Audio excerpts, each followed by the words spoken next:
Welcome to Fatter Wallet's Book Summaries. Today, we're diving into the final, and maybe the most important piece of the puzzle to becoming financially whole, all based on Tiffany Aliche's amazing book, Get Good with Money. We're talking about estate planning, the absolute best way to protect yourself and the people you care about most. So, let's get right into it. You know, when most of us hear the words estate plan, one of two things usually happens. We either kind of get weirded out by the whole topic, or we think exactly what's on this slide. That's for rich people with mansions, right? But you know what? That's a huge misconception we need to bust right now.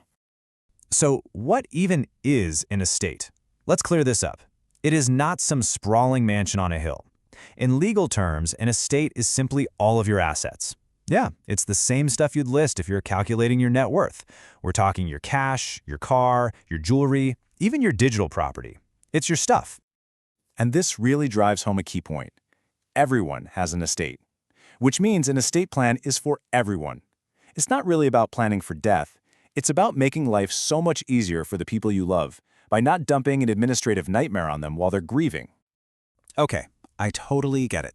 The whole idea of creating an estate plan can feel completely overwhelming. So how in the world do we make this huge task actually feel manageable? Well, the book offers a really brilliant strategy. Stop trying to plan for your entire life and start thinking in smaller, more concrete chunks of time. Try reframing it as a 5-year life plan. Now that's a time frame we can actually picture, right? We can plan for that. Just think about it.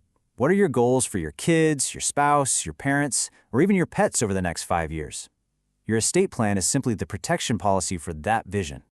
To really understand just how high the stakes are here, the book shares a really powerful story from an estate attorney named Tony Moore, and it shows exactly what can happen when you don't have a plan in place. Tony Moore tells this just heartbreaking story of a man who passed away before he could marry his fiancée, and because he didn't have a will, his family legally took everything. They denied her any part of the life they had built together, because, in the eyes of the law, their relationship didn't count. This is the exact kind of preventable tragedy an estate plan is designed to avoid. So, now that we understand the critical why, it's time to move on to the how. The book lays out a super clear 7-step roadmap to get your estate plan done and dusted. So here they are, these 7 key steps. Now the goal is not to do all of these at once and get overwhelmed. The goal is just to start. So for this explainer, we're going to focus on the first 3. These are absolutely the most crucial places to begin. Step 1 is the easiest win you can get, period. Check your beneficiary forms. And this is a critical point that most people do not know. Your beneficiary designation overrules your will. That means if your ex-spouse is still listed on your life insurance policy, they get the money no matter what your will says. Yeah, yikes. So where do you check? Well, start with your bank accounts. Look for something called payable on death or POD designations.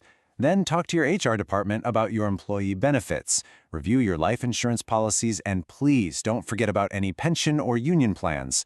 The goal is super simple. Make sure the right people are listed everywhere. Now for step 2, and for all the parents out there, this is absolutely non-negotiable. We're talking about designating a legal guardian for your children. This is the person you choose to make all the critical decisions for them, from where they live and go to school to their health care if you can't be there. The alternative here is honestly, it's chilling. As the book warns, without a plan, your kids can become wards of the court. That means a judge, a total stranger who doesn't know you or your family, gets to decide your child's entire future. It's a scenario that no parent would ever want. Next up is your will. I love how the book calls it your afterlife avatar. It's perfect. It's the legal document that literally speaks for you when you can't. It makes your wishes crystal clear on everything, from who gets your assets to, most importantly, who becomes the guardian to your children. A key part of your will is naming an executor. This is your personal representative, the person you trust to carry out all your instructions. They're the ones who will settle your estate, pay off any debts, and make sure your assets get to the right people. It's a huge responsibility, so you really want to choose this person carefully. Okay, so you can do all of this incredible planning, you can have all the documents drafted perfectly, but none of it matters. Not one bit without this final, non-negotiable step. You have to make it legally official. Attorney Tony Moore just hits on this psychological hurdle perfectly. So many people draft all the documents but get stuck right at the finish line. They just won't sign them. It feels kind of morbid, but procrastinating on that signature is the single biggest mistake you can make in this entire process. And here's the bottom line. An unsigned plan is just a piece of paper. It has zero legal weight. It forces your loved ones down a long, painful road of having to plead with a court to try and honor what they think your intentions were. And like the slide says, courts don't want pleading, they want signatures. So let's reframe this one last time. Estate planning isn't some morbid task you do because you're planning to die. It is an empowering act of love that you do because you're planning for your family's future. It is the final, essential piece of the puzzle to becoming 100% financially whole.